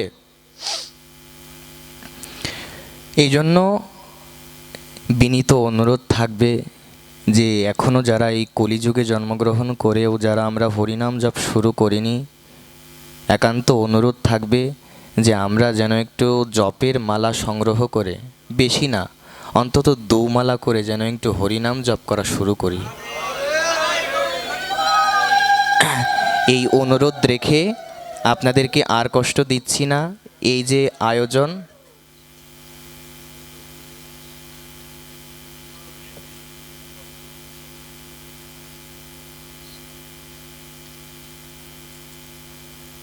আচ্ছা আচ্ছা আচ্ছা, বাহ, অপূর্ব কথা।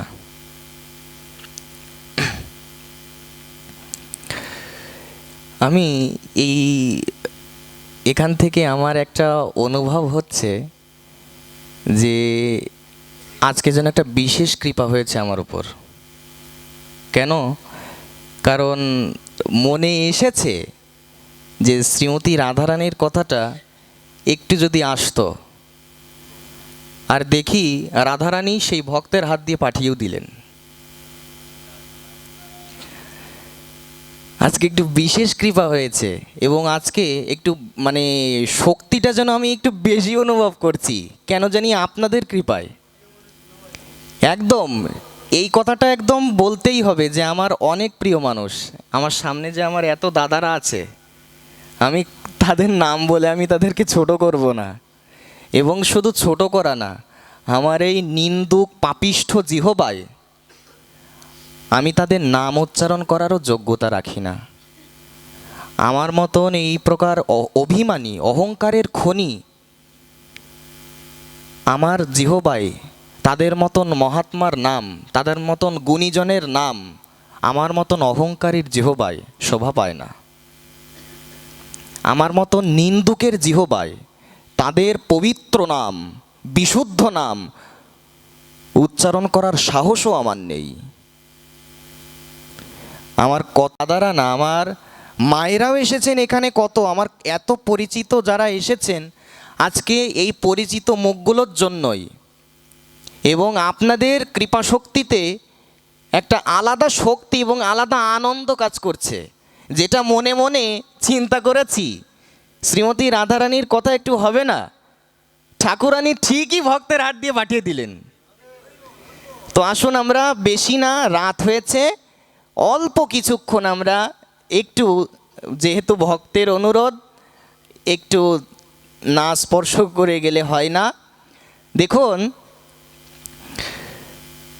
চৈতন্য চন্দ্রামৃতমে শ্রীমৎ প্রবোধানন্দ সরস্বতী চরণ তিনি লিখেছেন, প্রেম নামাদ্ভুতার্থঃ শ্রবণপথগতঃ কস্যা নাম্নাম মহিম্নঃ কো বেত্ত কস্যা বৃন্দাবন বিপিনো মহামাধুরীষু প্রবেশঃ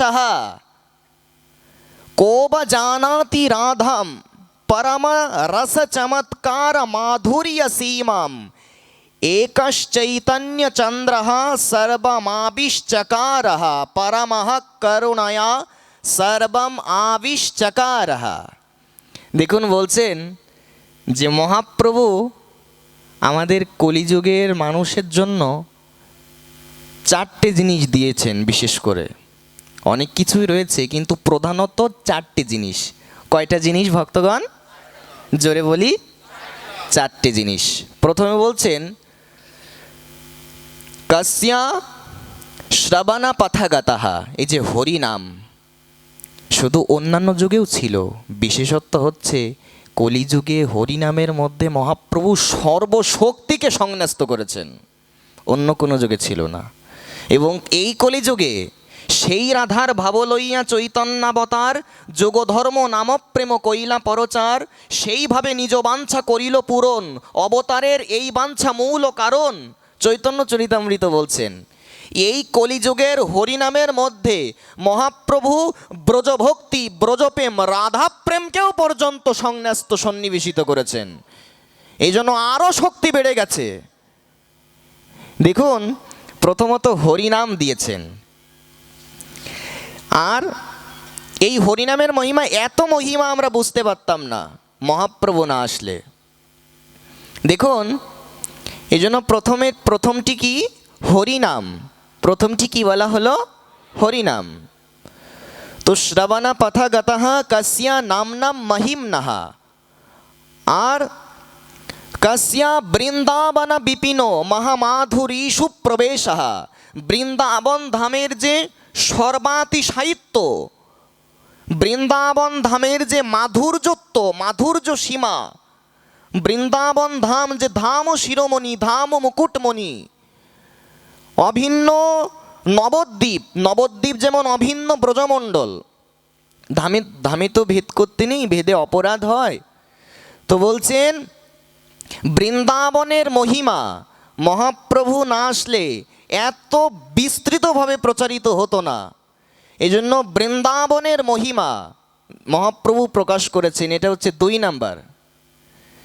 বৃন্দাবনের মহিমা জগতের কলিযুগের মানুষকে জানালেন। নামে প্রথমটি হচ্ছে কিসের মহিমা? নামের মহিমা। দ্বিতীয়টি হচ্ছে বৃন্দাবনের মহিমা, ধামের মহিমা। 3 নাম্বারটি কি? को ब जानाति राधाम परमा रस चमत्कार माधुर्य सीमाम। বলছেন को ब जानाति राधाम, বলে রাধারানীকে কে জানতো? রাধারানীকে কেউ জানতে পারত না মহাপ্রভু না আসলে। যদি গৌর না হইত তবে কি হইত? কেমনে ধরিতাম দে রাধারও মহিমা, প্রেম ও রস সীমা জগতে জানাতো কে? মহাপ্রভু না আসলে এত প্রচারিত হতো না। এই জন্য 3 নাম্বার মহিমা হচ্ছে রাধারানীর মহিমা জগতের মানুষকে জানিয়েছেন, এটা হচ্ছে 3 নাম্বার। को ब जानाति राधाम परम रस चमत्कार माधुर्य सीमाम। এবং রসের মহিমা, কোন রস? রস হচ্ছে 12 প্রকার। কত প্রকার? 5 প্রকার মুখ্য। কত প্রকার? 5 প্রকার মুখ্য। শান্ত, দাস্য, সখ্য, বাৎসল্য এবং মধুর। আর 7 প্রকার গৌণ রস আছে। গৌণ রস কয়টা? 7টা। যেমন হাস্য, বীর, অদ্ভুত, রৌদ্র, বিভৎস, করুণ, ভয়ানক। ভক্তি রসামৃত সিন্ধুতে লেখা আছে। এইভাবে 7 প্রকার গৌণ রস আছে, আর মুখ্য রস হচ্ছে 5টা। তো এই 12 প্রকার রসের মধ্যে মাধুর্য রসের মহিমা, মাধুর্য রস যে সর্বশ্রেষ্ঠ, এই জগতে মাধুর্য রসের মহিমা, এই 4টা জিনিস কলিযুগের মানুষকে মহাপ্রভু জানালেন। যদি উনি না আসতেন আমরা এত সহজে বুঝতে পারতাম না। এটা মহাপ্রভুর পরম মহা অনবদ্য অবদান আমাদের জন্য। দেখুন, ওই চৈতন্য চন্দ্রামৃতেই প্রবোধানন্দ সরস্বতী বলছেন, यथा यथा गौर पदार विंदे विंदेत भक्तिम कृत पुण्य राशि तथा तथत सरपति हृदय कस्मात राधा पदम भोज सुधम्ब राशि। যদি আমরা মহাপ্রভুর ভক্ত হই, যতটা গৌরচরণে আমাদের রতিমতি হবে ততটাই রাধারানীর চরণে আমাদের অনুরাগ হবে। আর মহাপ্রভুর চরণে যদি 50% ভক্তি হয়, বোঝানোর জন্য বলা হচ্ছে, যদি 50% গৌরচরণে ভক্তি হয় তো হৃদয়ে 50% রাধাচরণ স্ফুরিত হবে। এই জন্য বলছেন যে গুরু মহারাজ পাঠের মধ্যে এত অপূর্ব ব্যাখ্যা করেছেন, যখনই মুখে বলা হবে গোরা গোরা গোরা গোরা গোরা গৌর গৌর গৌর গৌর গৌর গৌর গৌর, এই গৌর যখন বলবো রাধারানী ছুটে আসবে। রাধা নাম গানে ভাই কৃষ্ণ চরণ পাই, কৃষ্ণ নাম গানে। দেখুন, প্রেমভক্তি চন্দ্রিকায় লিখেছেন নরোত্তম ঠাকুর, রাধারানীকে পাওয়ার উপায় কি আর কৃষ্ণকে পাওয়ার উপায় কি? বলছেন কৃষ্ণ নাম যদি আমরা গাই তাহলে রাধারানীকে পাবো, আর যদি রাধা নাম গাই তাহলে কৃষ্ণকে পেয়ে যাব। প্রেম ভক্তি চন্দ্রিকায় বলছেন এই জন্য আমরা যদি কৃষ্ণ বলি, গৌর বলি, রাধারানী ছুটে আসবেন।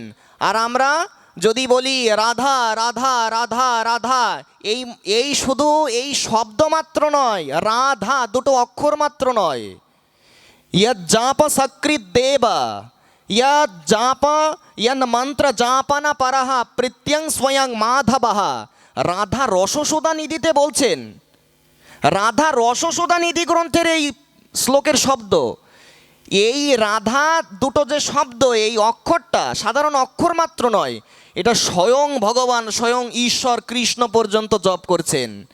এবং শুধু জপ করছেন না, উনি কানতে কানতে রাধা নাম জপ করছেন। গোবিন্দ চিৎকার করছেন রাধা রাধা রাধা রাধা রাধা রাধা রাধা রাধা রাধা রাধা রাধা রাধা রাধা রাধা রাধা রাধা রাধা রাধা রাধা, গোবিন্দ চিৎকার করছেন। সখীগণের কাছে গোবিন্দ কীর্তন করছে রাধা নাম। গোবিন্দর দুই চোখ থেকে আর টপ টপ করে প্রেমাশ্রু বিগলিত হচ্ছে, রাধা নাম কীর্তন করছেন সখীদের কাছে। গোবিন্দের মুখেও সেই রাধা নাম, সেই রাধা নাম কি আমরা বলবো কি না?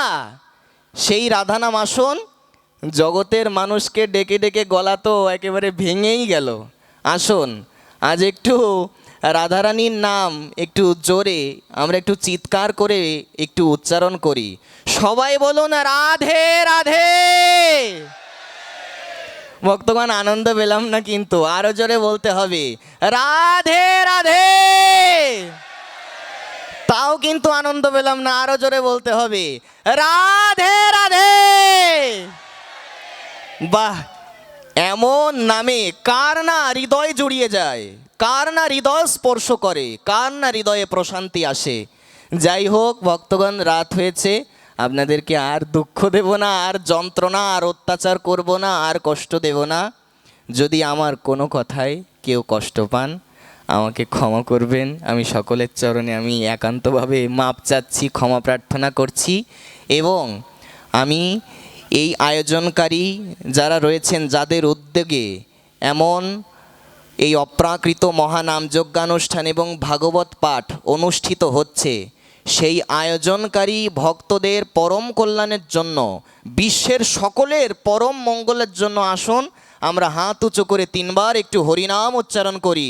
হরে কৃষ্ণ কৃষ্ণ কৃষ্ণ হরে হরে, হরে রাম রাম রাম হরে হরে, হরে কৃষ্ণ কৃষ্ণ কৃষ্ণ হরে হরে, হরে রাম রাম রাম হরে হরে, হরে কৃষ্ণ কৃষ্ণ কৃষ্ণ হরে হরে, হরে রাম রাম রাম হরে হরে।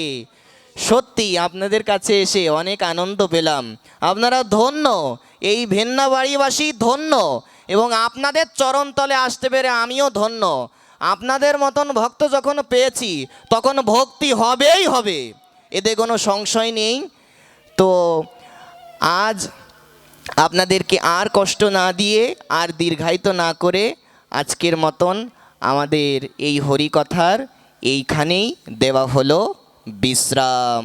জয় জয় নিতাই গৌর হরি বল, জয় জয়।